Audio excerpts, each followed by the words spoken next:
we can recreate all that magic. But hey, how long do you have, Brian? I got well, let's see here. My next deal is I got practice with my high school kids at 3:00 or 2:30. Is that I got a couple Pacific time or Eastern time or? We're in America still, right? We're Mountain Standard Time, my friend. So how much time do you have left? I got an hour and a half. You have an hour and a half? So if we go, okay, we'll probably go between 60 and 90 minutes. Great, that's great. Okay. Hey, before we get on and get going, you want to come out here for a weekend? I'd love that. If I fly you out for a weekend, would you come out and I could pick your brain on a few things? I would love that. Let's get through Christmas. I'm going to Texas. Probably shouldn't be, but I am for a 2-day deal in Dallas. No, I would love that. I want to pick your brain on some stuff at the highest level. Like you and I track so well of how we approach things, but I'm working with an Olympian right now. And, there's some track specific stuff that I'd love to just, over here, just go back and forth on for a couple days. Yeah. And a lot of times when, like when Corfus and I are talking, we both come to conclusions that neither of us had. Right. But, so we learn from each other and build on it kind of. So I would absolutely love that. Well, we could make it a, kind of landscape the Denver TFC, talk shop, hang out, just do it like a quick 48 hours or something. Sure. I would really like that. That'd be great. All right, cool. As we were starting to talk about before we hit record, I'm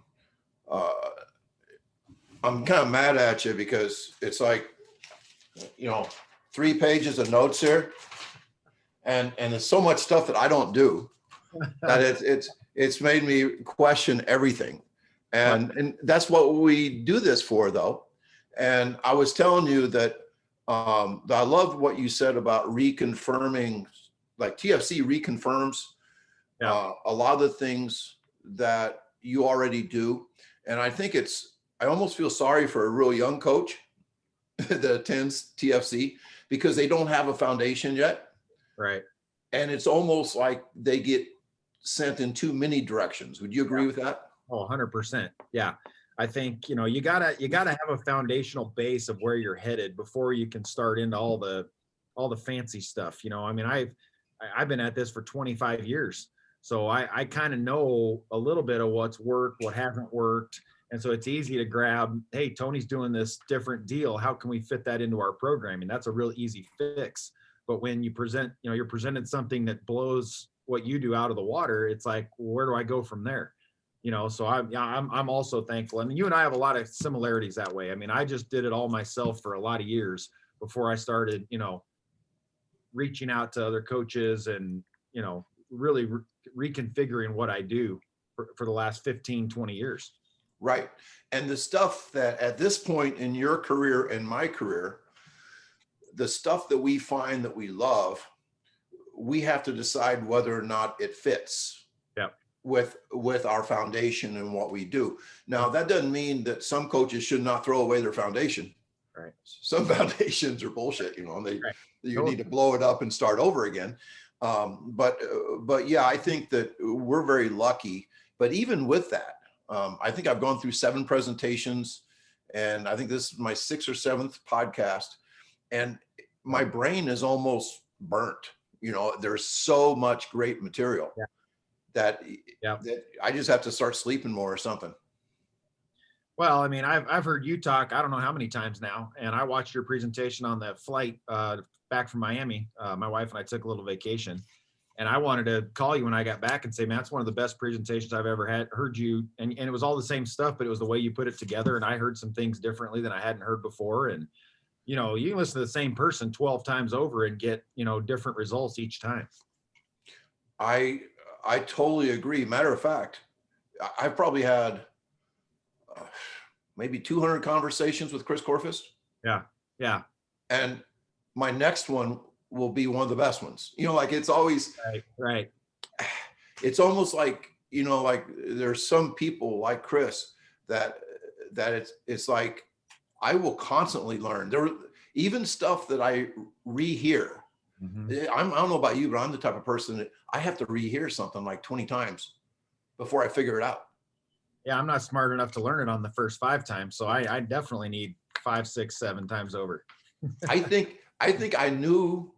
I think I'd spent 100 hours with Douglas Heel with Be Activated, which was the precursor for RPR. Yep. I think I wrote more about Be Activated than any human on the planet.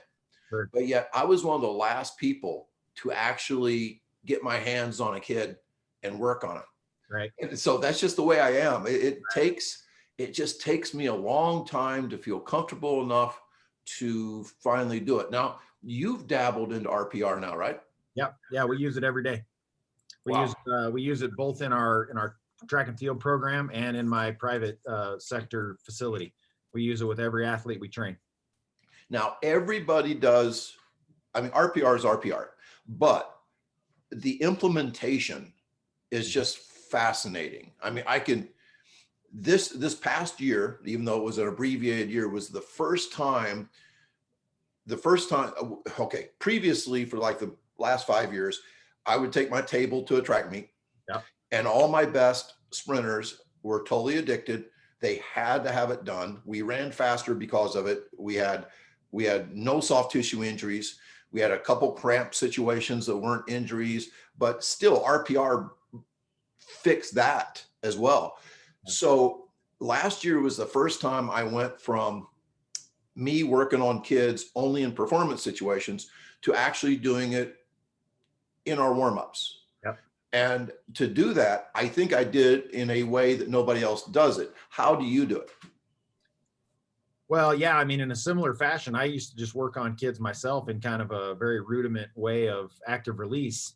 And when I saw RPR and kind of started to learn about it, I thought, man, here's a way we can get all kids a little bit of, body care. The way we implement it is we use it as a kind of a precursor even to our warm-up. And, for us, our warm-up's a very dynamic warm-up, speed drills. We're probably very similar that way. We're not jogging or, extensive running for a warm-up, but we just bring them right out of the gates, and we belly breathe and hit zone 1 and 2. Do you lay down or are you upright?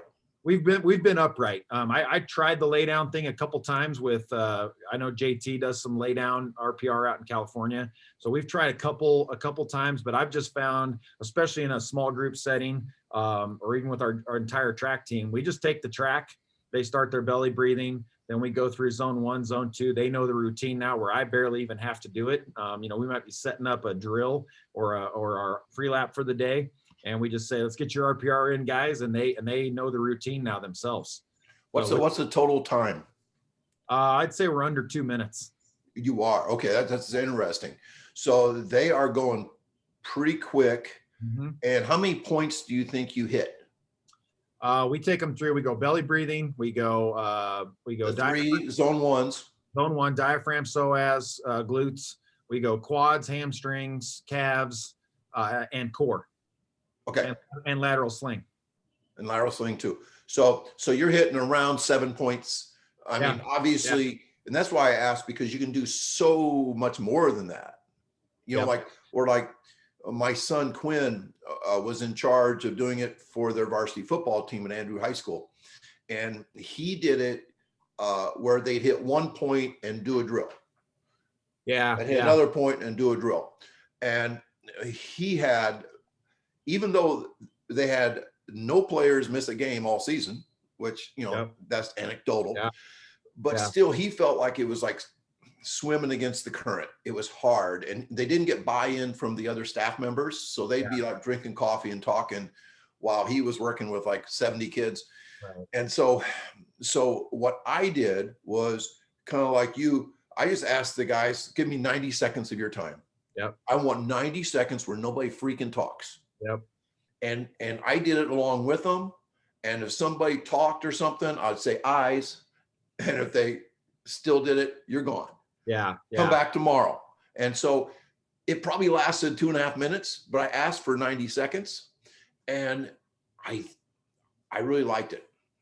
I would say that. So I had just gotten level 1 certified last December, I think it was, and I was all set to implement it into our outdoor season last year, right before COVID hit. And of course, my staff members thought I was an idiot, and what are we doing and all that kind of stuff. But we kind of started it, and I was doing the same thing. I was going to integrate it periodically throughout the dynamic warm up, which was one of the suggestions, was you don't have to do it all at once. But same thing, I didn't like that flow. And then I don't know, I probably just didn't understand it well enough to get other zones going. So we just concentrated on zone 1 for the first, I don't know, 5 months I was using it.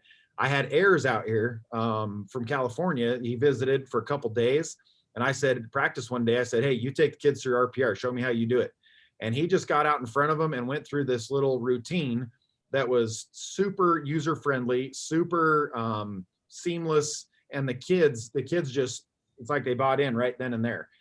He had some cueing that was really good. It wasn't quite as scientific or trying to find the perfect angles. He's like, hey, we're going to scratch our ribs.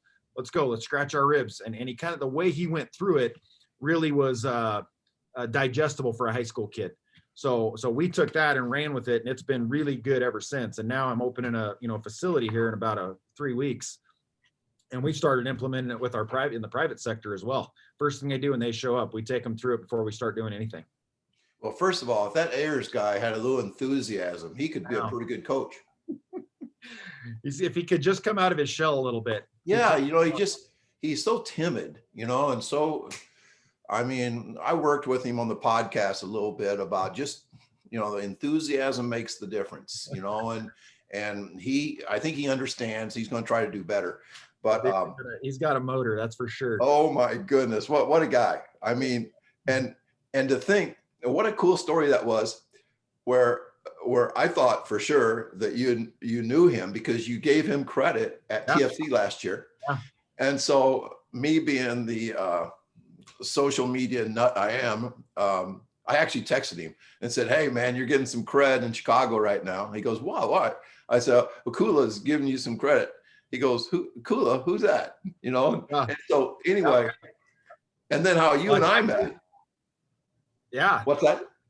I tried to do the proper thing and like give, proper credit to, who I got the quote from. I'd actually found that quote probably online, just looking up Mass Pacific Force stuff. And, guys, you just never know, guy in Illinois, out in California, and all these guys that, think the same way that I do. And here we are now, I don't know, a year later, not even, I don't even think it's been almost 13 months since you first reached out to me. Yeah. Yeah. And what a story about how you and I figured stuff out. Somebody actually sent me the Stack article that just blew up, and said, oh my God, this guy is feeding the cats. And I'm like, hell yeah, he's feeding the cats. He's read all my stuff. And so I call you. He goes, no, I don't know who you are. And I've never heard of feeding the cats. And so, but the fact is, we're willing to reach out. Absolutely. Absolutely. And become friends and stay up way too late in a Dallas Hilton hotel talking about this stuff. And yeah. Done that. Yeah, no, I'm very thankful for that. Just the community itself has really helped me grow as a coach and been challenged a few times, but also just, reaffirmed, what we're doing. And it's, I think when when people reach out, they want to know what you're doing and you try to explain it to them, man, that makes you a better coach. Like, my wife challenges me all the time, you ought to charge for your advice, and I'm like, actually, it's actually helping me probably more than it's helping the person I'm giving advice to, because I'm having to, dive deep and make sure I'm giving them exactly what they want. Well, when people ask me stuff, and a lot of times I'm asked the same questions over and over again, I sharpen up my answers. I find new ways to say the old things. Yep. And the other thing I like to mention is I feel somehow uplifted a little bit when I think people love to be asked questions. Oh, for sure. Yep. And so young guys should not, I talked to a lacrosse coach from the University of Southern Virginia last night for an hour. Wow. And that was like the highlight of my day. Yeah. That was good, so I don't think people should ever worry about reaching out. No, not at all. like I said, I mean, I love to try to bless others that are, out there maybe struggling or don't quite understand it. Cause I mean, there's a giant cupboard of ingredients, right? And like, where do you start? For some guys, I get it, especially if you're kind of stuck in an old school mentality of, how to generate speed, how to train. And so to try to help them, iron that out and dial down a little bit of really where to head is, I think it's a gift, and it challenges you as a coach. I don't love fielding a phone call and not having an answer for somebody. So Yeah, good. right. And, and also, how about when somebody asks you a question and you really can't defend, what you do, Yeah. and you're like, you're probably right. I probably shouldn't do that, and that's good too. And every now and again, a little humble pie, of like, maybe I shouldn't be doing that. You hang up and go back to the drawing board. And I think that's in my mind, that's probably the key component to any system or coach model that you're operating under is what's your level of adaptability to the athletes that you're working with. What works for, you in a cold weather state or me in a cold weather state works a little different for JT out in California. That son of a gun is 80 degrees on the track every day that he wants to be. And that's a completely different model than it is for us here in Colorado, where we go through 3 or 4 months of pretty cold, snowy conditions. So, realizing those things is very important, I feel like. Yeah, we have to, I love the term, we have to grow where we're planted. Yeah. And like there'll be, like trolls in Texas saying, oh, your 400 guys suck, and I'm like, they're pretty Illinois good. Yeah. I'm sorry that we're not as good as Texas, where things are a little different in Texas. Sure. The dopamine, the more football players run track in Texas than any other state. Yep. And there's some really advantages that Texas has. That doesn't mean I'm downgrading them. I'm just saying that some Texas 4x1 that runs 40 point might not run 40 point in Chicago. Right. Well, yeah, I've always taken a lot of pride in coming out of a cold weather state. I mean, our girls 4x4 finished number 4 in the nation 2 years ago. And, we're coming out of an environment where we have a 12-week track season and we're cold for half of it. And, we ran 3:41 with those girls. And I think DeSoto ran a little faster than us and maybe, one other Texas school, but when you're comparing apples to apples, it's a different deal. I mean, I never like to go to Texas relays as a high school coach because those guys are a solid 2 months ahead of us. We're still climbing out of the iceberg up here in Colorado when they're outdoors running. Let's do a little exercise here where we, we do a Venn diagram thing. Yeah. Where we try to, first of all, come up with the things that we both do or we do in similar ways, and then we'll talk about some of the differences. I think I can name a couple of them after seeing your presentation. Sure. You're a free lap guy. Yep. RPR. You are not a fatigue guy. I mean, like even the stuff that you kind of apologize for in your video where Wednesday's a grinding day and oh God, lactate day on Saturday. But still your overall volume is still real low. It's very low. And it's really funny how all the reference to Clyde Hart stuff that you have, because I sent 4 athletes to Baylor when I was at Littleton High School. And I got to know that system really well. I had a gentleman on my staff that had run at Baylor, and I got to be pretty close with Michael Ford, and I really learned what they were doing down there. And we were running that system at Littleton High School. I mean, I was not feeding the cats at Littleton High School. That's for sure. You would agree that's pretty much the opposite. It's 100% the opposite. Yeah. And again, that's why I said in my presentation, there are different ways to skin the cat. I do believe that that's the case. And a lot of it has to do with how do you as a coach get your kids to buy into what you're doing? I mean, we were the school in 2003 that lined up and ran 10 200s on Mondays. And I had kids puking and quitting, and, they didn't like track, but we ran, 316 and 350 in the mile relays and won a couple of state titles doing it that way. But we're getting the similar results, maybe better results, doing it different and drastically different. So, Well, and then of course, the thing you and I both know is that we are, no matter where you're at, you always hope that the fastest kids in your school want to come out for track. Right. And if you're doing it the old school way, you're not going to get every kid. Sure. You might get every kid when you try to make practice as, I mean, you try to do the least amount possible to be really good. Right. Well, and you know, you just have to know your environment. When I brought that system that I was running at Littleton High School, we were the boys and girls 5A state champions in Colorado. I brought that over to Valor as a small private Christian school just opening up, and we started that system, and I couldn't get a kid to come to practice. And so I quickly had to make a change of how we were going to approach things in a place that had a top 50 ranked football program, just a totally different environment. At Littleton High School, we weren't good at anything else. So kids were going to come out for track regardless, you know, whether we were running cross country practice or speed, it didn't matter. They were going to come because it was successful.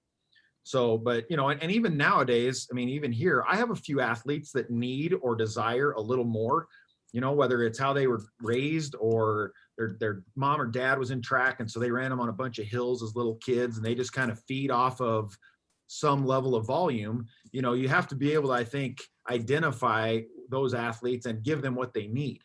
You know, I think the vast majority, and the more and more even being reconfirmed on the airplane 2 days ago from your presentation, and I love the quote, and I'm stealing it, it's written on my board here forever: "As fast as fast."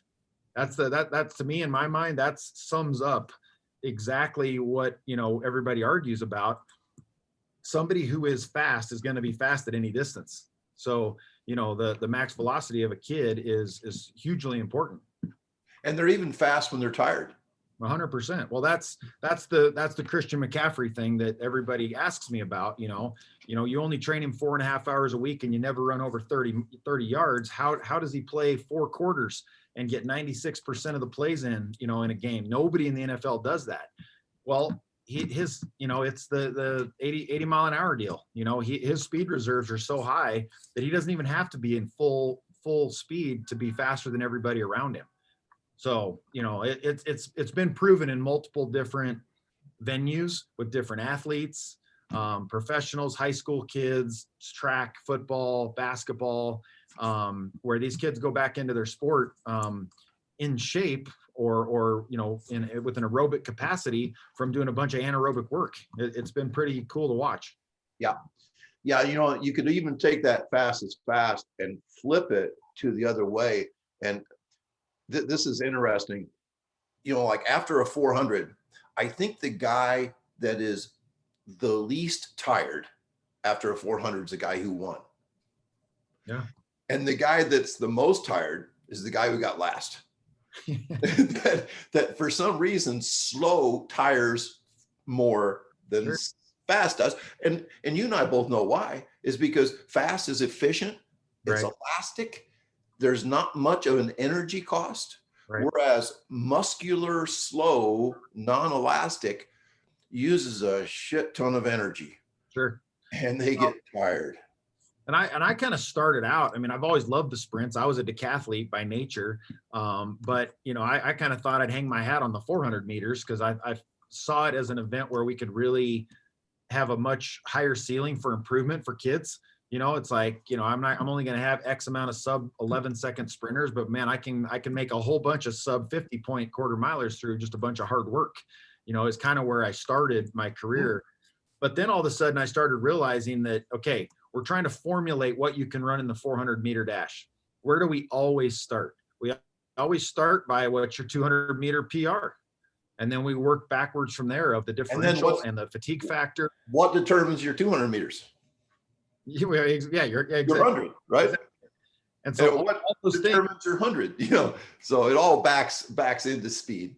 Well, and like I gave an example in my podcast, and those are real stories. I mean, my little Nate Yorks in 2005 hadn't run a 400 all season. We threw him in the state finals because we needed a leg, and he split between 45.8 and 46 flat. I had 3 or 4 different coaches with watches on him, sub 46 seconds. But he was a 10.3 and a 20.8 sprinter, and his speed allowed him to run that fast. Now I realize some kids just have a higher propensity for tolerating lactic acid, and they can jump in and do those things, and some kids would rig like no other if you did that to them. But the point is, he was able to go cruise 21.5 for the first 200, because he was a 20.8 guy. There isn't a 22 flat guy that's ever going to split 21.5 ever. Never. And every coach has those stories. If you remember, Vince Anderson had the same story in a college situation where in the national championship, somebody was down one guy. And they had the question, do we put our great 800-meter guy in there, or do we put our great sprinter who's never run a 400? Yep. And they put the sprinter in, and he runs a 45. Every time. Yep. So, yeah, that's the kind of stuff that pisses a lot of people off, because there is a lot of work that goes into a Clyde Hart system. Oh, for sure. And like that, it's almost like they're acting like everything we do is, I can understand why they get upset, but. Well, the other part, and I admire Clyde and his work. I mean, but like Jeremy Warner and Michael Johnson, those were 20-point sprinters coming out of high school. So there was already speed development had been taking place. So then I believe at some level you can afford then to maybe back off some of that development and work on some volume.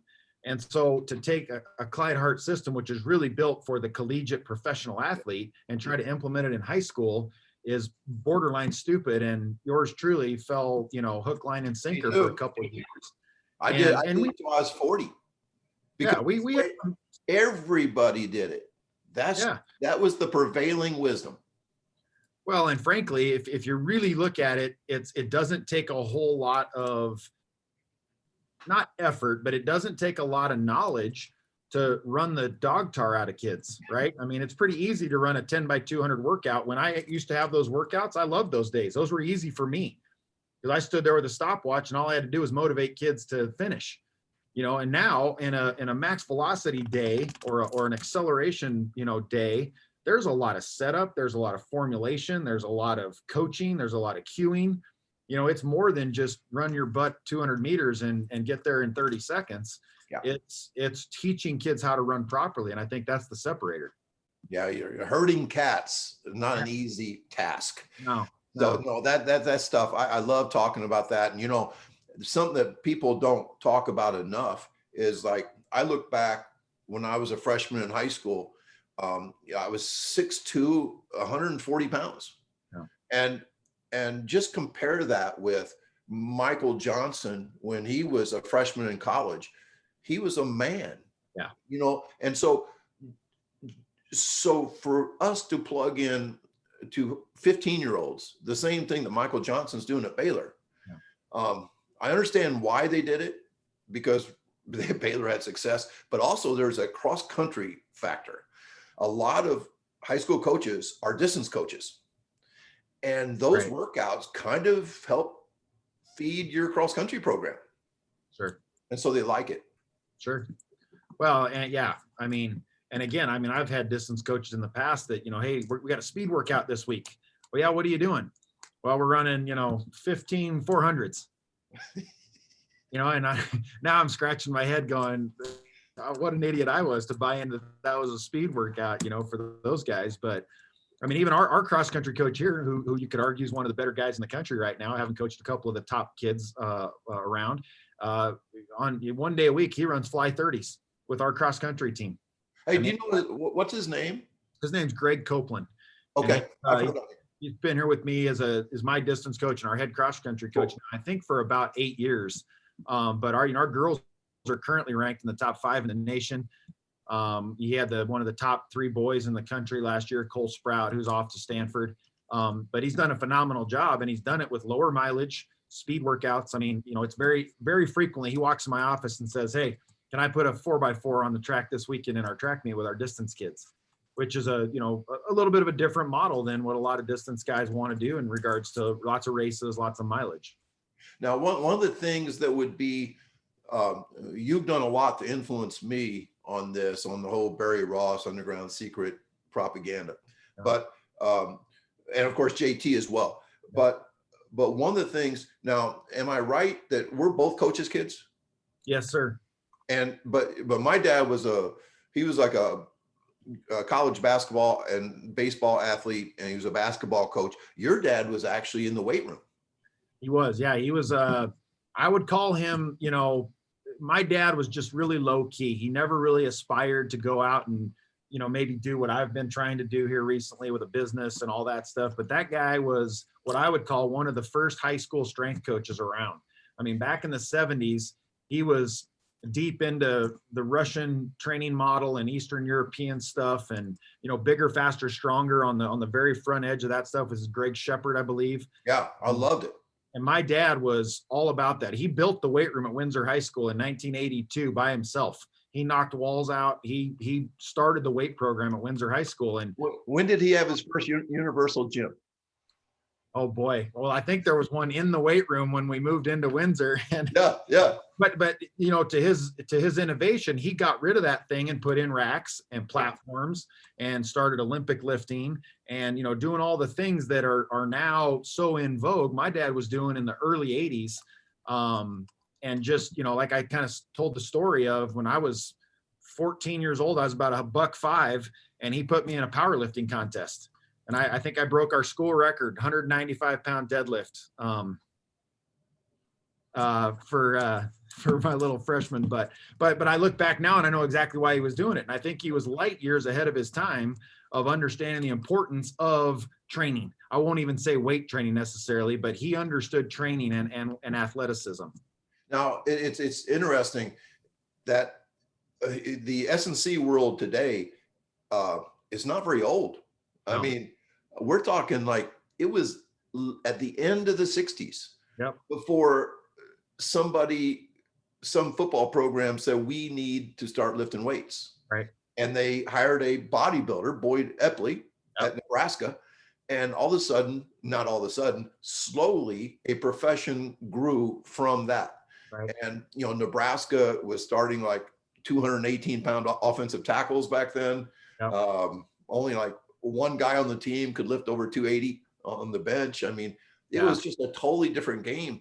Yeah. And it didn't happen overnight. I mean, there were still NBA teams didn't start lifting until, God, like the Bulls, right? Right. And the Jazz, back in the 90s. Right. So the fact that you were kind of born in a weight room, I think just gives you that something that I've never felt as comfortable with. Right. Yeah. And I mean, and he always used to do a really good job of teaching form and mechanics. And I mean, there's a lot of, not to throw stones or anything, there's a lot of bad weight room coaches out there. You get in there and they think though the main goal is just to lift a lot of weight, that more muscle equals better performance. And those things have been just they're all myths. And people are now starting to kind of come back and realize, and obviously innovation, and maybe we've gone even a little too far that way and need to get back to some of the basics. And that's where my philosophies have been born out of is, we're not going to do all the fancy stuff and have all the fancy equipment. And that's why I fell in love with some of Barry's approach to it, is it was super simple. It had a lot of multi-joint, activity, kind of bang for your buck kind of stuff. And that's what my pops was doing in 1980. We would squat and deadlift and we were cleaning. And then, we'd go outside and we'd sprint. I mean, we never ran distance. We never did anything like that. And, my little 2A high school we had 350 kids in our entire high school. In my class alone, we had 4 All-Americans and a guy that played 5 years in the NFL. So I think he was onto something. And yeah, I was privy to all that. I mean, when I was in 4th, 5th grade, I was in his hip pocket in the weight room watching him teach hang cleans. So, yeah, when I look at college football S&C people, they fit pretty neatly into 3 categories. And I hope I don't hurt anybody's feelings and them want a refund from TFC, but they're either those cheerleader types, that like bark on the sideline and wear this medium shirts. Yeah. And they're embarrassing to the whole world. And then there's the power lifters that want to lift as much weight as possible. You can tell they're power lifters by the way they look. Sure. And then there's the bodybuilders, and they will all say they love speed, but you and I both know they're not track coaches, which brings me to, if you remember, the first night we had a beer together, I think it was like last year at this time, it was after TFC. And I asked you, I said, can you imagine what you could do for a Division I football team if you went in as their S&C guy? And you just kind of smiled and said, yeah, we would revolutionize it. Yeah. And you really would, right? Yeah, I mean, I can't remember. Somebody put out on Twitter something about, speed is the new KPI for strength and conditioning, and I fully believe that. And I think that, again, and I have some connections and relationships with folks even in the NFL world that just don't believe that there's enough knowledge out there of how to properly develop speed and to program it and train it properly, because most of the guys, gals grow up in a weight room environment. And that might be a little bit of your tilt of, you haven't seen that work real well. And that's the truth, because if that's the only deal, I mean, I remember Boyd Epley put out an article, must have been in the early mid 90s, maybe, about he had a group of football players and they did an experiment where they didn't run for like 12 weeks. All they did was lifted weights, but they did a pre and post test of a 40-yard dash. And nearly all of them improved like between 0.15 and 0.2 in the 40-yard dash just from lifting weights. And so I do believe that there is some anecdotal, evidence that strength does equate to some additional speed because there's additional force. But I think the bigger bang for your buck is the mechanics and the fast twitch recruitment and, the things that we're after as a track coach, which in my mind is more of a field tested environment for speed. Of course, an exercise phys, a strength conditioning coach is going to have a level of speed development, learning and education and research. But in my mind, if you haven't had to put a 4x1 on the line at the state track meet and win it, then I don't know that you can fully appreciate and understand what speed development really is. And I don't mean to offend anybody in any way, but I think if anything, we just have an advantage because we've been in the field of that in practice on a daily basis for 25 years. And so, yeah, we've picked up a couple little things, along the way that happen outside of that weight room, one strip of turf. I'm a strength and conditioning type of a coach. And we'll let the football coach run the team and make them faster that way. So, yeah, I think there's a lot to be had about being a track coach in this industry.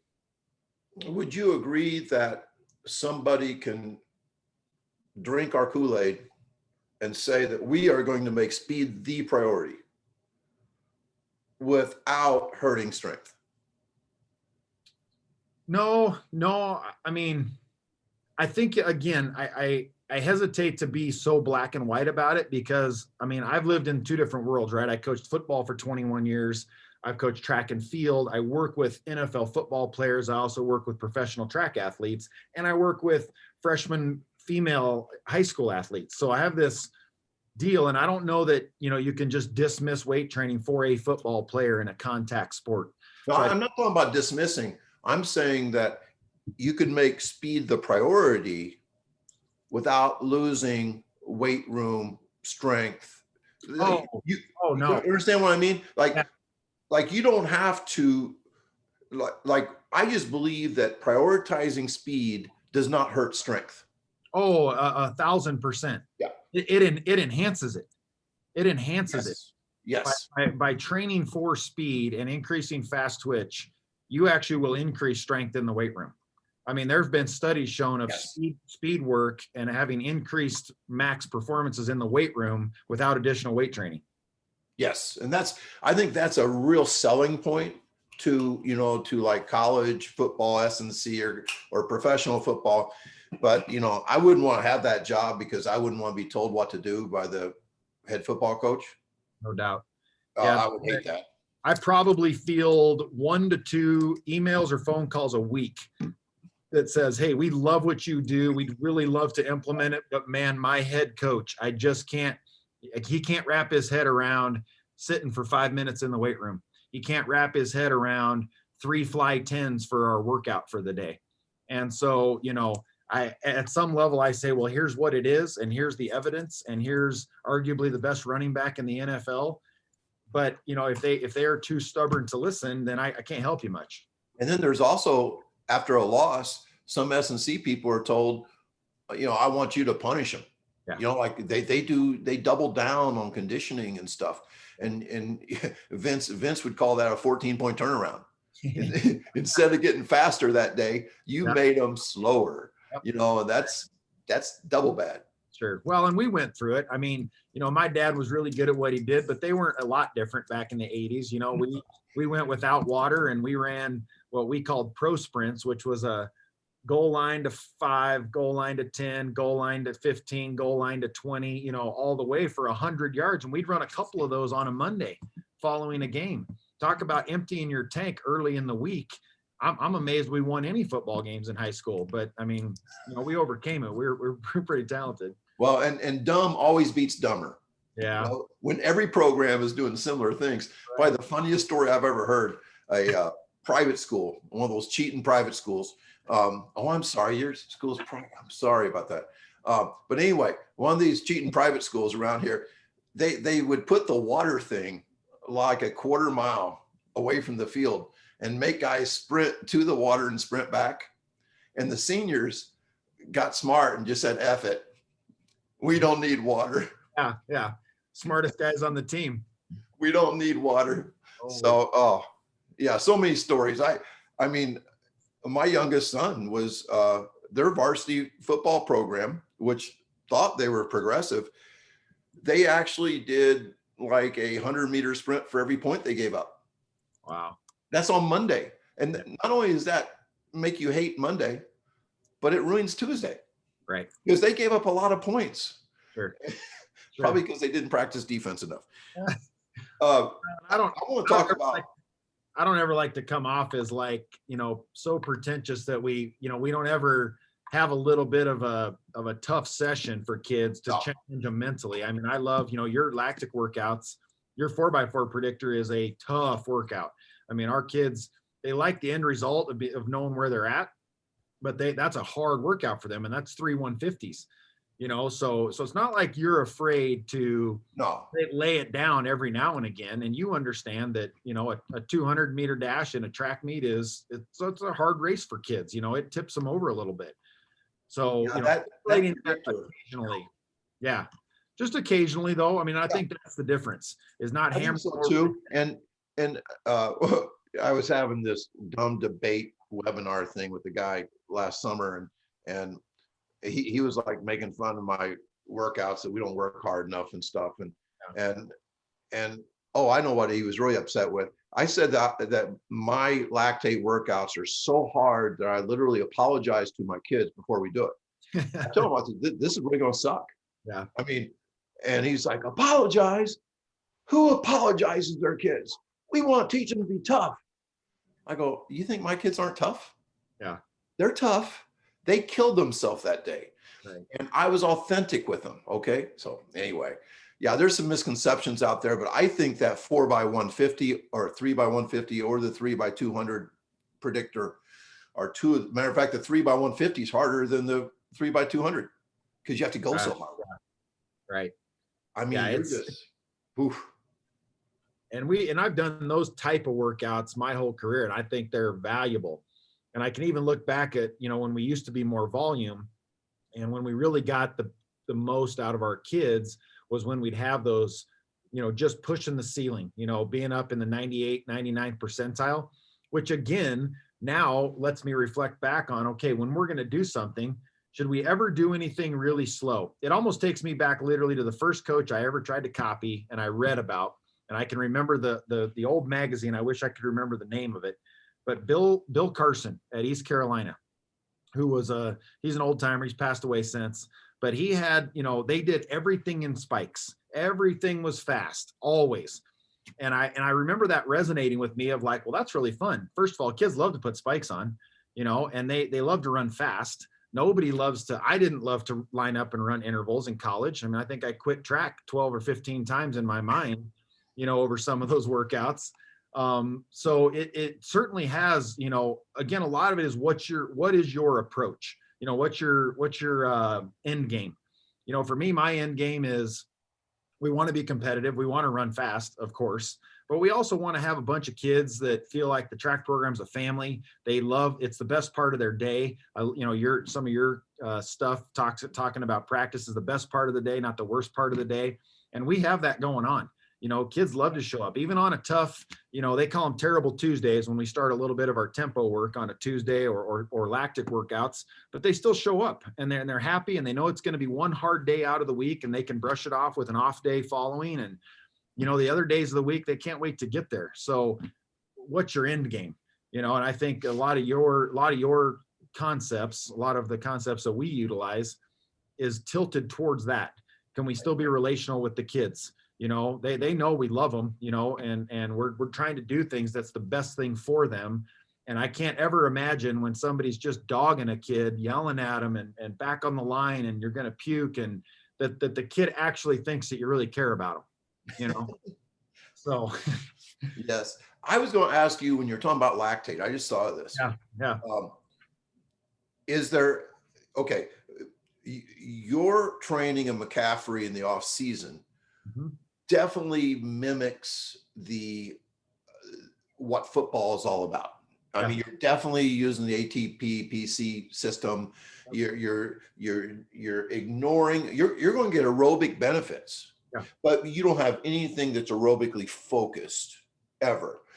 Is there a time, even though there's not a single long sprint ever in football where they feel dizzy, like, there's no 400 meters in football, there's no 200 meters.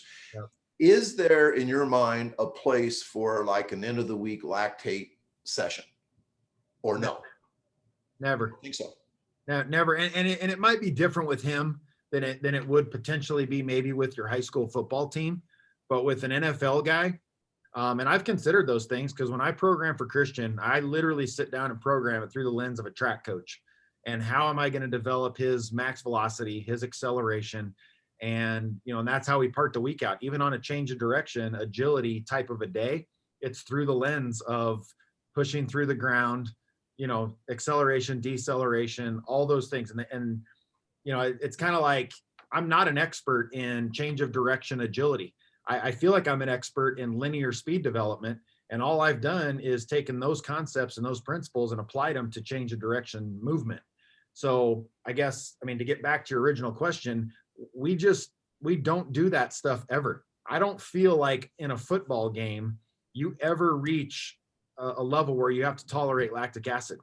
Right. There's too much rest interval. It's a 5 to 6 second play followed by a 30-second rest, which means that you're partially recovered in your ATP system, and you're not going to get into the lactic system. Now, a little bit of anaerobic capacity, the ability to run fast over and over and over again with periodic rest is, that's what we're after, but we can accomplish that by just raising his speed reserve. Sure. Oh, no, we don't ever do anything like that. His very hardest day would be maybe pre-camp. We would throw in some longer accelerations, and by longer, I'm talking 50 yards, with maybe a shorter recovery of 15 seconds, 20 seconds recovery, just to get him ready. Honestly, not to get him ready for what he should be doing, but to get him ready for what he's going to be doing. Does that make sense? It does. Because again, and all the respect in the world to the Panthers organization and all the different NFL teams, and they have to, I suppose, have something in place to make sure the guys are working during the summertime. But the conditioning tests and the amount of load that they put on these professional athletes is they're turning steak into hamburger. Yeah. Across the board. Yes. Now, it's interesting when I watch McCaffrey workouts and things, and this is something, this word is like popped into my head in the last year. Like we were saying earlier, we figure out different ways to describe what we do or characterize what we do. But I say now that in a feed the cats type of program that really may differ from one coach or one school to another, there's actually performing going on in practice. Mm-hmm. Yeah. And when I watch McCaffrey's stuff, it would be accurate to say that he performs in every workout. His performance starts in his dynamic warm-up. Yes. I mean, That guy, I mean, to an almost sick level, he pays attention to every single thing that he does in a level of performance. And so that includes, a fly 10. I mean, we had an extended off season this year with no mini camps. And so we took some time on the track, and he bought a pair of track spikes. And I mean, you watched him warm up and get ready for a fly 10 attempt. You would have thought he was lining up for the finals of the Olympic Games in the 100-meter dash. So 100% performance driven, which again, when you train at that level, the need to do more is not necessary. I mean, it's just not. And again, can I explain why scientifically? No, but I know the training matches the game that he plays. And then I have a 4-year history now that has watched him be, perform as well, if not better, than anybody else at his position. I love that. And I think that when you say, okay, yeah, we perform every day in practice, and we do at the high school level. When you say that, and then we go back to the way we went through high school practices, there was never a performance. No. I mean, in track, we were doing some maximal runs is not a performance. Right. In football practice, we were always tired from the day before. Sure. We were tough. Maybe we're both tough guys now from everything we went through, but I was never as fast as I should have been. Oh, I wish daily that I could have coached myself.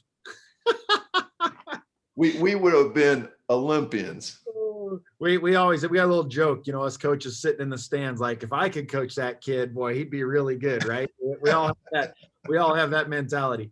But yeah, no, I mean, I really was never really taught how to sprint. And as good as my dad was in the world of, strength conditioning and performance, he didn't have a lot of knowledge in some of the stuff that I've learned and that I've been privy to. And I think it's a pretty small circle of people that really truly understand. I'm blessed to have a bunch of staff members on my staff that are really, really good trainers, but I still have to take time to, ensure that they know what to look for and how to cue it and how to teach it so that it's done really well. There's just not a lot of people out there that have that knowledge. And so, it's a fun environment to, back and forth with other coaches on, because I think it's a pretty small circle. Now, I want to talk about Mary Beth Sant. Mm-hmm. She seems like one of your favorites. Yeah, she is. Yeah. And I am just right there. You see her? Yes. Yeah. So the fact that you coach the best running back, the #1 draft pick in all fantasy leagues this year, but you also coach a 5', 103-pound girl who can deadlift 300 pounds Mm-hmm. and box squat 420. Yep. That must just confirm, because it's like you are coaching almost like polar opposites. Right. It'd be different if you only did McCaffrey's, only NFL running backs, but you're taking little girls and turn them into world-class sprinters. Well, and I mean, I try to say this all the time. Christian McCaffrey is going to be really good without Brian Kula. I mean, he's a phenomenal athlete, and he works hard, and he is well-read and studied in training principles. He loves training. I mean, there'll come a day real soon he ain't going to need me much. I know he likes my guidance and whatnot, but he knows what he's doing. And so he'd be really good regardless. But yeah, I mean, the systematic approach that we use with him and with Mary Beth and with our little girls and boys high school track team, it's all the same concept and all the same principle. And there needs to be a little different, maybe detail or approach, with those different types of athletes. But yeah, some of the exercises and the way we go about things for Mary Beth are exactly the same as we do with Christian. And exactly the same as we do with our little, freshman boy coming out for track for the first time. So it really is just a similar deal with a little, you've heard me talk about a pot of chili, right? And it's just, this kid might need a little more pepper, and this girl over here might need a little more salt. But still chili. Still chili, and it's the same system. Yeah. I mean, Yeah, when I put Christian's program next to Mary Beth's program, there's probably a solid 90% crossover. Yeah. Mary Beth's going to have a little bit more track and field focus where, and no change of direction or anything like that. And then Christian has those deals. Although Christian's always pressing me for more and more track max velocity type of work. And that's just from him of knowing that that's what's helping him on the field is his top end speed. He came out of his rookie year and that was our number one focus. We got to raise your max velocity. And he moved from about, just 21 and a half or so to 23 and a half, almost 24 miles an hour over the last 4 years. I love talking about this kind of stuff too. Chris Corfus worked with David Montgomery, the Bears, and in 8 weeks, he went from 20.9 to 21.9. And I asked Chris, I said, could you take a group of 20 to 40 NFL football players and improve them all by a mile per hour? And he said, at least that. Yeah. Because they are so untrained. Yep. David Montgomery said he didn't do any sprint training. Like his high school track coach was probably a distance guy and he was a thrower. He ran on the 4x1 because he's a great athlete. Sure. And then, when they go to college, they're not exactly until they go to the combine, they're not really timing much. I mean, if at all. And they're just really weight room centric. And so that's where I think, people say, now, wait a minute, 1 mile an hour is not much, though. Well, it was for DK Metcalf when he chased down Buda Baker. About 8 yards worth on 100 meters. Yeah, or 90 meters. Yeah. So yeah, it was. So it is, and that's what excites me so much. That if you can get McCaffrey, you said he was running 21 something. Well, his on field, what do they call it? The Gen Stats thing. Yeah. I think it was his rookie year. I think he was close to 22, as a 21 high or something like that. And that wasn't too sexy. So we got to work, and he ran. What did he go? He ran 0.82 for fly 10. This offseason yards. And that would be 23 mid, somewhere in there. And hey, by the way, you got to tell Corfist that Montgomery was getting on an airplane to come out here and train with me in the off season before COVID hit. Oh, he was? Yeah. His agent reached out to me and he was coming out here. And it was that Thursday that we got shut down by the government that I called him and I said, listen, we don't know what's going on here. You might want to just stay put until we know. So I'm so glad that he found Chris and was able to do some stuff because he was coming out here. Yes. And what's sad is that everybody was shocked at how fast he looked in preseason. And then he pulls a groin muscle. Oh. And, I think he played, one-legged for a while. Yeah. And he is just now, I thought in the last game, if you take away the last 2 minutes, I thought he had a great game. He really looked quick and fast. And I've never seen him look like that before. Right. So, yeah, if you can turn somebody, if somebody can run, like Christian does, like 24 mid, that's what Marcellus Moore ran. Yeah. Marcellus was a 10.31 sprinter, and he ran 24.2 miles an hour. Yeah. So when you start talking about an NFL guy in his mid-20s running in the 24s, he's going to run 22.5 with ease in a game. And he's at 207 pounds. Wow. It's not like we're working with, these skinny little guys. Yeah. Marcellus weighed 149. Wow. Yeah. One of the best success stories, honestly, on the quarantine season was I had a little gal back who I had at Valor at our high school. She's gone on to play at Manchester City over in England.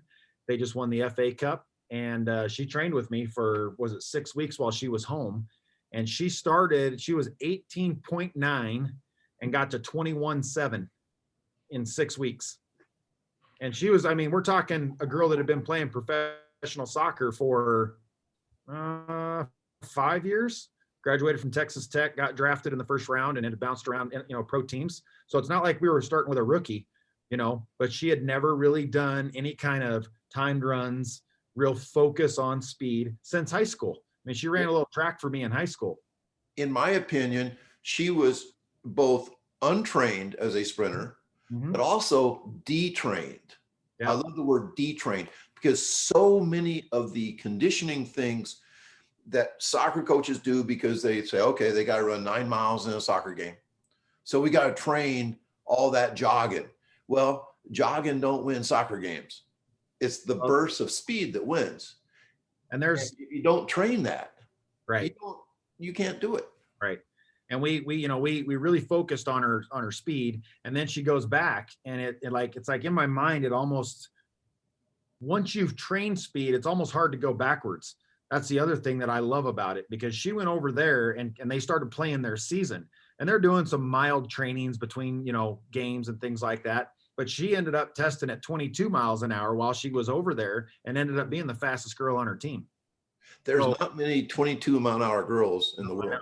I know. Anywhere in the world. And she was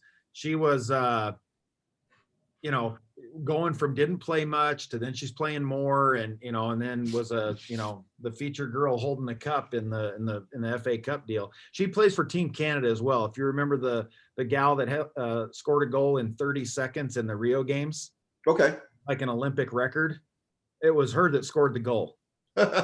He took a ball off the midline and went down and hammered one home like in 30 seconds. It's still an Olympic record to this day. I want to make sure I get this question in from my good friend Brad Dixon. And that is, every time I watch your presentations, I question back squats and squat depth. Is there ever a time you squat deep in a traditional back squat? Do you do any front squat? Brad, we do a little bit of back squat, especially with the younger developing athletes. So I think, unfortunately, a lot of the stuff that gets put out on social media is professional athletes and things like that. And we don't do a lot of spinal loading with our pro athletes. I find we can get a lot more bang for our buck deadlifting. We do front squat quite a bit with our athletes, especially like soccer players. And then depth wise, I think for tendon development and range of motion stuff, at a developing age, it's important to get to depth, certain exercises. I've just fallen out of love with a big spinal load. I find that there's just so many, maybe 25% of the athletes that I work with are able to load a bar on their back properly with good shoulder flexion. They're able to, get to depth without a heel lift or things like that.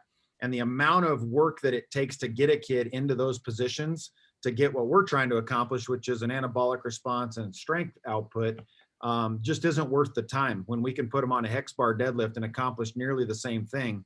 But no, I wouldn't want it to be out there that we never back squat or we never have any kind of squat involved in our programming. We definitely do that with our developing athletes. And that's something I wanted to talk to you about. Chris Corfus reads a lot of Franz Bosch stuff, and he deciphers it to me and in a simplified way, dumbs it down enough so I can understand it. And after about the third explanation that he's given me about muscle slack, and correct me if I'm wrong, but the way I would repeat what Chris says is that Bosch says that you have muscle slack and you must go from slack to contraction in like 100 milliseconds. Yep. And good athletes must be trained to go from slack to contract in very short times. And that's why doing things like reactive jumping and sprinting is so effective in training speed. It sounds ridiculous to have to say that sprinting trains speed, but there's so many people out there that want to shoot me when I say stuff like that.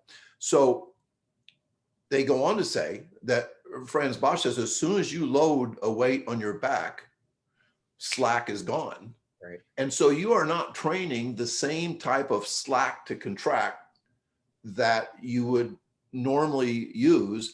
And therefore, that's why the squat does not translate to sprinting very well. Would you agree with that stuff?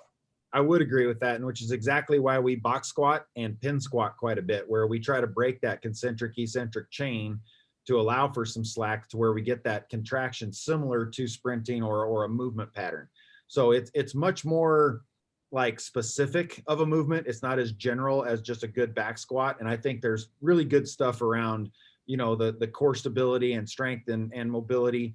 But man, some kids just don't hip hinge very well. And some kids don't have ankle mobility, and some kids don't, you know, their shoulders are inflexible. And, you know, if you really, I mean, I've had really, really strong girls, Mary Beth Sant being one of them. I don't know what she could back squat, but it'd be a lot of weight, but you should see her little back.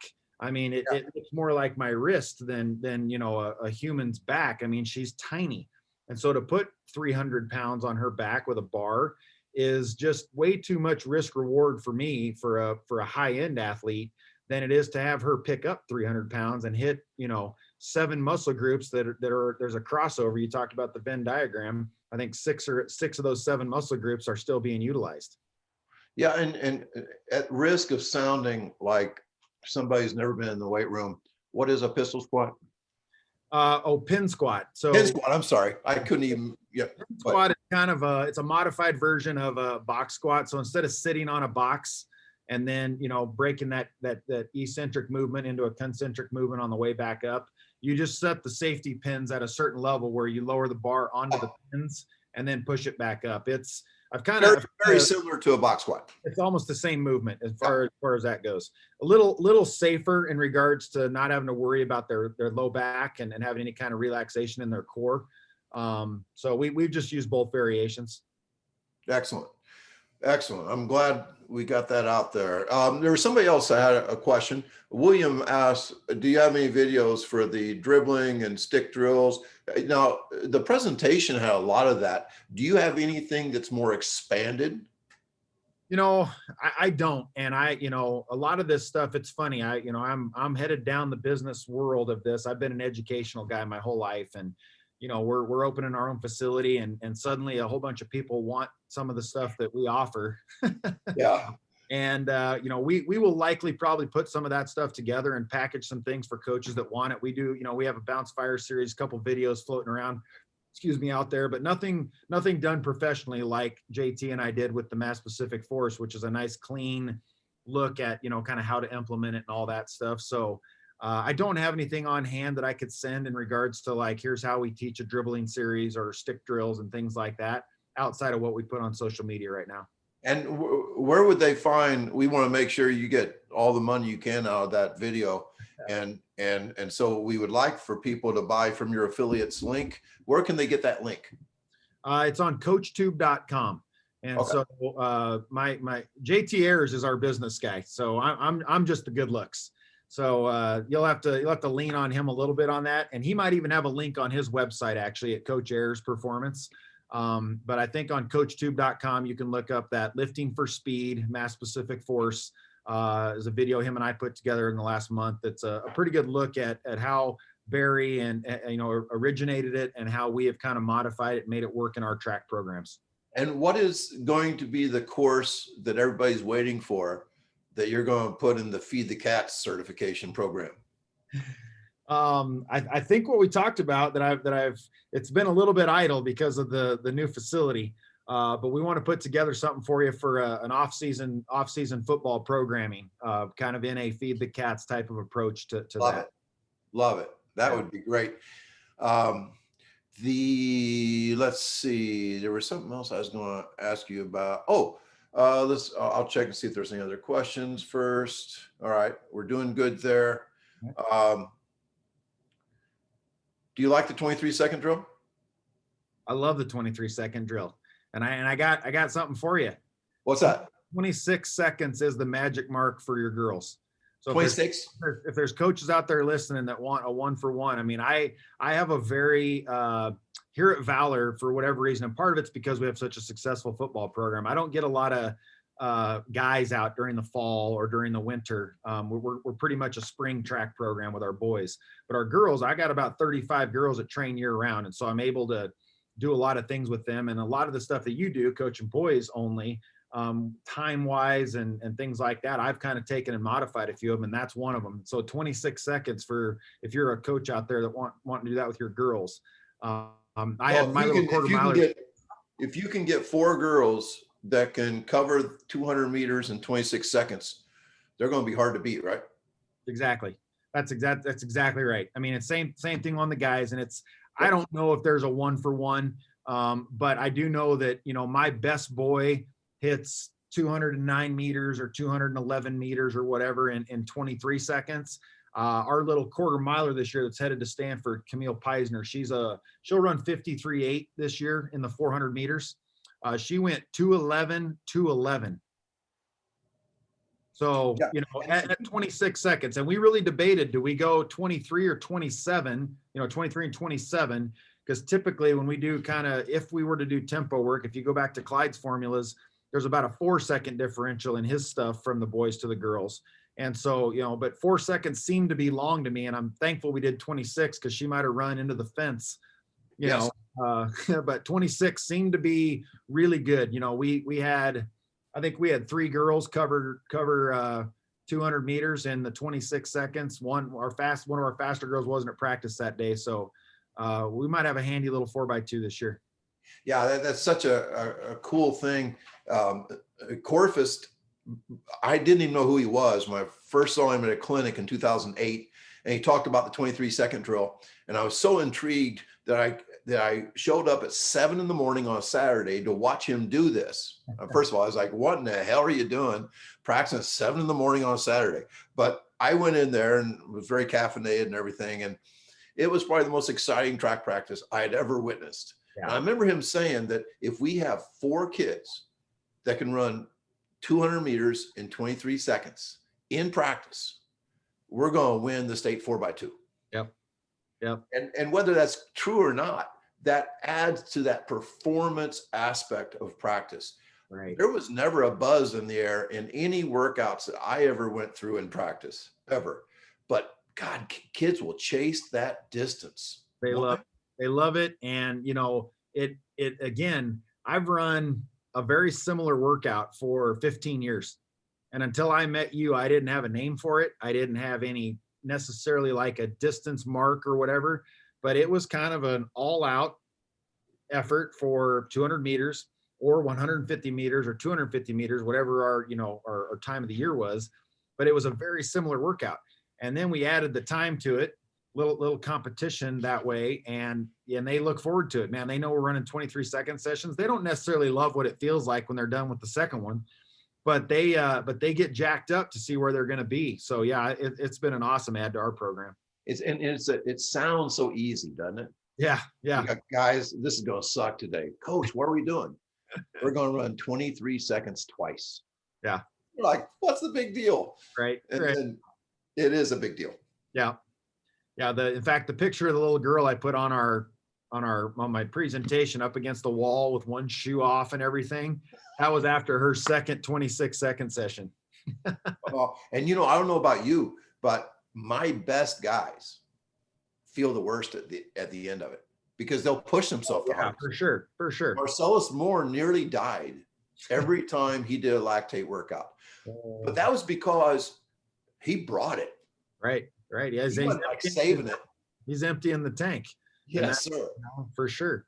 And isn't it weird too that they never look bad at the end of the 23 or 26? No. It's only after about 3 minutes of that pollution circulating, the acidity in their body, and then they turn green. Right. Yeah, a lot of puking on those days.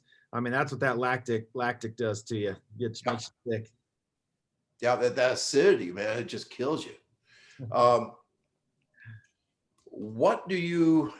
long does it take for you to get through your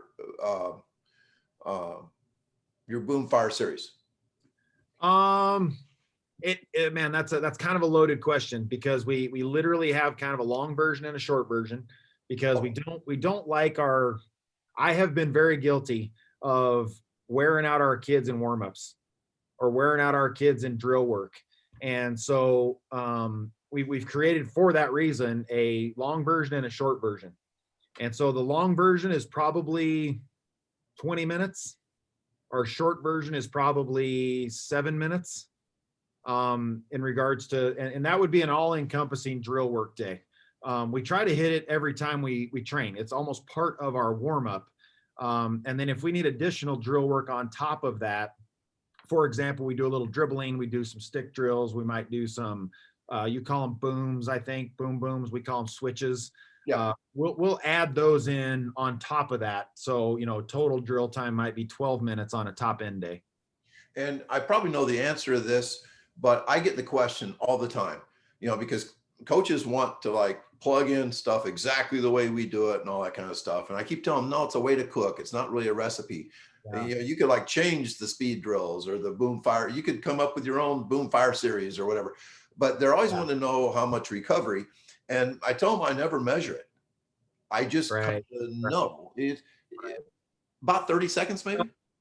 Yeah. And I think what's hard is you've done this for how many years? 40 years? 40, yeah. 50 years. How old are you again? 66. So, I'll be 62 in February. You started coaching when you were 10. Good job. I think, so I think you have that inherent wisdom. You know what I mean? You've been around it enough that you don't need a stopwatch. I'm the same way. I mean, I just finished 2 sessions over at my facility. I don't think I wrote a thing down. It was all in my head. I knew what to do. For young coaches, they want a formula. They want a workout written out. What I've gone to for all my coaches and for people that will call me and ask for those kind of questions is, instead of giving you every single exercise and every second and minute involved, let me tell you how we block out our system, which, again, I think I have a feeling I know exactly how you do yours, but it's, for us, we have a block that is kind of our RPR dynamic warm-up block. Then we have a block of sprint drills, which is where our bounce fire series comes in. And then we have kind of a ballistic plyometric block. And again, I'm not giving them every single plyometric, and because I could send you 50 pages of documentation on all the things we pull from, but where do those things fit into your programming is probably a good place for like a young coach to start. And what a great, I think I called it boom fire earlier. Bounce fire is absolutely. Did you brand that yourself? Yeah, kind of. I mean, there's a story behind that bounce fire series that's crazy. When I was 23 years old, maybe I was 25, but I was a very young head coach, and I had had an athlete qualify for the U.S. Junior meet out in California. So I went out there, and there was a guy, John Woods was his name, and he was a white sprinter that made the finals at the Olympic trial, or at the national meet for the seniors. And I was just enthralled of like, who's this guy from Colorado that made the U.S. national final, and who the hell's training him? And so I kind of dove in and found out who was training him. It was this guy named Vince Stevenson and his wife, Debbie, and they ran something called Movement Training Systems. So I drove down to Denver and I met him and watched a couple training sessions. I was just a young, hungry coach trying to learn. And I watched them, and they did this whole series, and I took meticulous notes, and it literally became my dynamic warm-up, which was going, shortly thereafter going to be coined the Bounce Fire series. Well, fast forward to 5 years ago, I'm at my alma mater, Northern Colorado, at an alumni event. The Big Sky Championships are taking place in Greeley. So I show up there, and there's a cute little blonde that used to pole vault at Northern Colorado there that's about 10 years younger than me. And, we start talking, and she's a coach, and she lives in Highlands Ranch, which is where our school is. And, hey, I've thought about coaching. You need a coach. Yeah, we'd love to have you. So let's meet. Well, turns out this is Vince and Debbie's daughter. So she, not only had I been utilizing this Bounce Fire series for 15 years, formulating it kind of myself, but now I have an assistant coach on my staff who knows it from the people that kind of sort of came up with it. So since circle. In the last 5 years, we've really ironed it to be this systematic approach to learning how to push through your foot. I watched Corfus's deal. I loved his presentation on big toe and correcting some of that stuff. And that's a lot of what we're after when we bounce fire. And it's also applicable for change of direction. We do it laterally, we do it backwards, we change direction with it. It's a phenomenal system. And lots of rhythm too. Lots of rhythm, lots of muscle memory. We feel like in a 20-minute segment, we get a pretty good little workout in, as far as like we're moving fast, we're in that 95th percentile, but we're building some resolve and some capacity through it. And we're just thousands upon thousands of repetition, so that we take a lot of pride when when our kids run. They might not be the fastest kids on the track, but they're pretty efficient and they look pretty good. Your stuff, you look like Carl Lewis. I don't know if we look like Carl Lewis, but we feel like our kids hit pretty good positions and they're maximizing their, ability to apply force to the ground. Yeah, when people, I've had people criticize my stuff and say, "Oh, everybody knows speed drills is so old school and that doesn't work and all that stuff."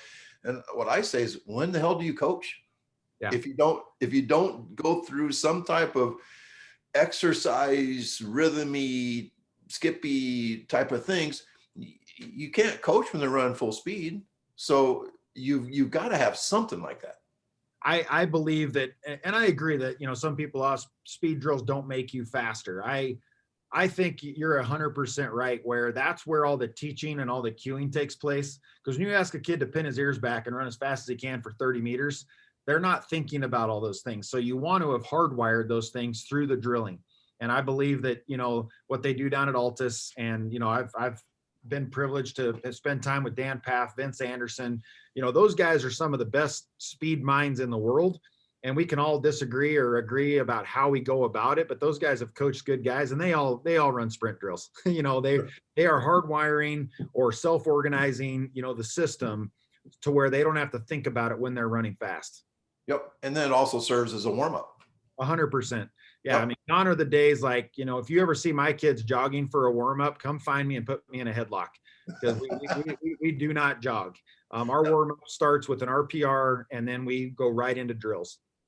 Now, I always say that when I share a video or something, I'm not showing my worst kid doing, you know what I mean? I even tell coaches, do not post some, your slowest kid running, trying to make him feel good for the day or something, because it doesn't make you look like a very good coach, And so when you get your incoming freshman, yep, how long does it, your videos look really good.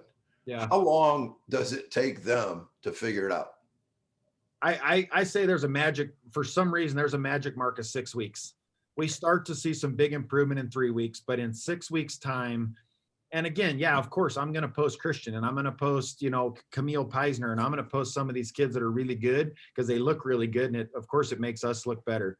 And I do a terrible job of posting. I'm pretty inconsistent. I'd love to do it more. And some people are great at it. I love following you guys. But I think at 6 weeks, we start to see that whether it's probably the combination of everything. We see their mechanics get better. We see their strength gets better. We see their fast twitch muscle recruitment has been, good. And so at the end of 6 weeks, we typically are like, hey, look at Johnny over there, man. He still sucks, but he sucks a lot less than he did 6 weeks ago. He looks like he knows what he's doing. And we have all kinds of those kind of kids too. For every Anna Hall and Camille Peisner and, these kids that we've had, we have the same kids that you guys have too. And, we take a lot of pride in a 15-second 100-meter kid getting down to 13.5, right? Sure. It's still improvement. Sure. Yeah. I think that's really important. I think there's something magic about 6 weeks, like when if I decide to lose 15 pounds and start eating right and start working out better and all that kind of stuff, I wouldn't see the results tomorrow. Right. And it seems like it's about 6 weeks. Yeah. And it's bad because the average person can't wait that long. Right. So they abandon what they're doing. But 6 weeks, I think, is really, matter of fact, I used to have something I used to talk about all the time, the 666 theory, that we are not what we did yesterday. We are what we did 6 weeks ago, 6 months ago, 6 years ago. Right. That we are a sum total. And we have to remember that when we're coaching 15-year-olds. Right. Because they've only had a couple of weeks with us, you know, and where were they 6 years ago, 6 months ago? They probably weren't getting good training. Yep. So, I think that reminds us that we have to think long game with all of our kids. And I think a lot of places, they don't think long game. Yeah, I think you have all kinds of hurdles to overcome. You might have some kids coming in with bad habits, and they've been, it might take as long to break a habit as it does to gain a new one, and so I think, you could have I'd almost rather have just a moldable blob of clay to take a kid that doesn't know anything, to have a kid that's been maybe taught the wrong way, or, classic soccer player, who doesn't know how to use their arms. Well, they've repeated that movement for years. And so, it's going to take us a little bit of time, maybe years, Yes. to make them very efficient, and we gotta 10,000 hour that sucker. Yeah, I used to say I didn't call them the unmolded clay. I call it the blank canvas. Yeah, blank canvas, sure. Give me a kid that's never played soccer. He's poor, and his mom and dad never signed, or probably didn't have mom and dad both. The mom never signed him up for baseball, never played basketball, but he's fairly athletic. That kid responds so quick. Whereas the kid that got signed up for soccer when they were 3, Yeah. you might have trouble because they're like a professional jogger, Yeah. Totally. Well, that's the thing. I mean, I just got my daughter back from college. She's a senior down at a school in Arkansas playing collegiate soccer. And I trained her and her teammate today. And we tested a little. We don't have a lot of space in our facility, so we went a 5-yard run in with a 10-yard fly just to get some speed. We do that almost every time we train. And she goes, "Dad, that's the fastest I've run since I left you back in May." And how sad is that? And their resources aren't great, but it's what's important to you, and that's super important to us. Hey, tell me about your 6'7" son. Is he a senior? He's a senior. Yep. He's a senior in high school here at Valor. He's a primary basketball player. He's tried to run track for 3 years in a row now, and we'll see how it goes for a senior year. We shut him down his freshman year because he had football, basketball. He made the varsity basketball team as a freshman. So we wanted to give his body a little break his freshman year. Sophomore year, he broke his ankle, missed the season, lost junior year to COVID. But at 6'7", the kid can run a little bit. You've seen him on Twitter. But he's like a 0.93 fly guy at 6'7". So that's close to 23 miles an hour? Yeah, close to 23. Wow. Because I've seen him, and he doesn't look like he's running that fast because he's so damn long-legged. He's very, his stride length's unbelievable. He's all legs. He's 6'7", but he's kind of got the leg, like the trochanter length of a guy 6'9". So he's got a really short torso, long legs. He's been training around track and field his whole life, so he's got good sprint mechanics, even as tall as he is. But he gets off the line pretty well. He pushes really well. But I guess it just kind of goes to show you, there's not a one type of kid that can be, fast. We've just committed to, even though you're a basketball player, you're going to do speed work, you're going to run. I appreciate it. I think it was your video or Chris's video that had the big, tall basketball player for the, was it the Celtics or something that was training with you? Chris, because Chris is working with the Celtics right now. Yeah. And I'm like, that needs to happen in every sport. I mean, my son, from sprinting and doing some plyometrics 3 days a week during the quarantine season, can dunk a basketball like you wouldn't believe. And it's not like we did any vertical jump training or specific, we didn't even have a weight room for most of quarantine, but we sprinted. And the athleticism that we've seen on the basketball court from that has been unbelievable. And let's end our talk. I could talk, as you know, all afternoon, all night with you. And yeah, if we start getting drinks on the table, it might go into tomorrow. But tell me, you've already told me this once, but I think everybody needs to hear it, how you were having him lift during the basketball season. Oh yeah.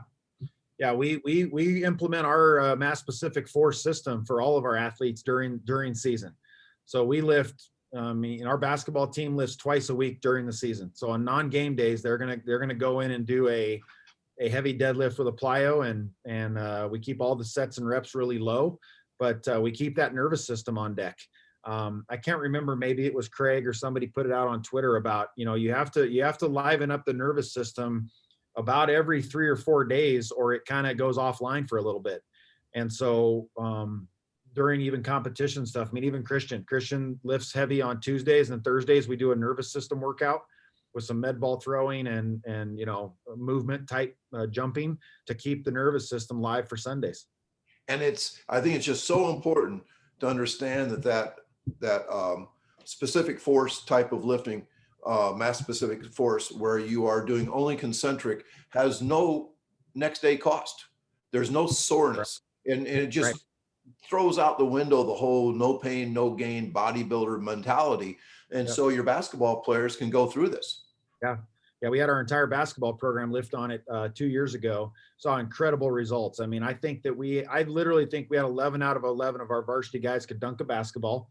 And, you know, I was a 6'10" high jumper and really couldn't dunk a basketball all that great in high school. So I think to have 11 high school kids on your basketball team dunking a ball is pretty impressive. And I attribute a lot of it to the way that we trained them. And it eliminates them from putting on a bunch of muscle mass. If they need mass, we know how to do that too. But for kids that are fairly well developed, and in basketball, having a little muscle is important, but we don't want to be too muscly because they want to be fast and cat-like on the court. Last question: how many hours a day do you work? Too many. You're a grinder, aren't you? Well, yeah, I am. I'm a grinder. That's why you can't keep up with me on Twitter. I'm not a grinder.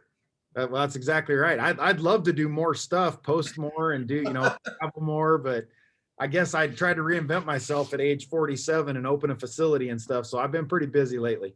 Yeah. Well, thanks for everything you do, and you're forever in our community at TFC, and we'll just keep expanding our network, and can't wait. I hope I can make it out to Denver sometime soon. Let's get her done. Appreciate it, Tony. Thanks. Thanks, Brian. All right. See you, man. That was good. Okay. We get it. We got it. We nailed it. It's still recording, but we can act like this was like an outtake or something. No, thanks so much. I had an absolute ball, and Great. people will be listening to it, and I'll get a clip off of this and put it out sometime tomorrow. And Okay. Perfect. Yeah. Perfect. Yeah, Have a you've been grinding a little bit too. Oh yeah, I have turned into a grinder. You're right with this stuff, but yeah, I'm weird. I can sit at my desk for 12 hours a day. Yeah. Yeah. I'm a weird grinder. I'd like to have more time to do that. I mean, right now I'm just on my feet training kids, and I'm doing what I love to do. That's the thing. Am I grinding? Yeah, I'm grinding. But I mean, I've never worked a day in my life. I absolutely love training. It's just a sick obsession. I love the kids. I love being around them. And, it's a science and a relation, I'm like, gosh, what do other people do for jobs? Because I got the best job in the world. Yeah, you can tell. And that's what keeps us young and keep us interested, Right. and all that stuff. Hey, I think you got a class to teach or something. I got a high school track practice, buddy. We got a max velocity day. We're going to, if it's not below 40, we're going outside. If it's below 40, we'll get on the curves. Oh, here's one last question for you. I get this all the time. Do you think cold causes injuries? I think cold causes poor warm up, which causes injury. Okay. So And I think you can go out and run fast in the cold weather, but I Yeah. think you have to be really diligent with a warm up. And also cold weather also causes dehydration. Kids don't hydrate and drink as much. And so they end up with pulls because of hydration and poor warm up. what I always say is that the cold is not good, but it tamps down your outputs too. Oh, for sure. You can't run very Can't fast. run as fast. You certainly can't run as fast. And I have found the worst day for hamstring pulls in our state is the final Saturday of the state track meet. Yeah. When Yeah. guys are running really fast and chasing people, and Totally. it's 88 degrees. Yeah. So I'm not sure if cold's really dangerous, but a good warm up is always advisable. So Yep. sounds good. I agree, bud. Okay. Well, hey, I want to Yeah. get you out here. So I'll let you know. Maybe we shoot for like January, February. Okay, sounds good.